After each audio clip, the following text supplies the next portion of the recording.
काय म्हणता मित्र, कशा आहात? स्वागत आहे तुमचं नवीन एका ब्लॉगमध्ये. काय नाही, आज सकाळी टिफिन वाटायला गेली होती. टिफिन द्यायला जाता मग काय VIP गाड्या आल्या.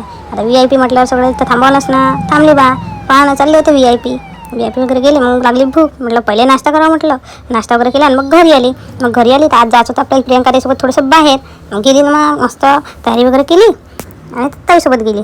मग ताईला घेतलं आणि मग आम्ही गेलो रानभाजी महोत्सव म्हणून एक स्टॉल लागलेला होता, तिथे गेलेलो होतो. तिथे पूर्ण प्रकारच्या भाज्या वगैरे आलेल्या होत्या. बघा हे काका सांगतील आपल्याला. आणि हे काय कुड्याचे शेंग कडू आहे. कडू आहे, कडू आहे, खायलाच कडू आहे ते. आणि हे काय ठीक आहे, यांचे सलपट काढतो आहे. आतमध्ये बारीक असते ना, ते शिला लागते, थोडंसं मेहनती आहे असं त्यांच्यासाठी. म्हणजे आतमध्ये शेंगच आहे ती. आणि हे त्यामधून आपण हे यांचे फुलं येते, पण त्याला ठीक आहे ना, चिमले तरी ते.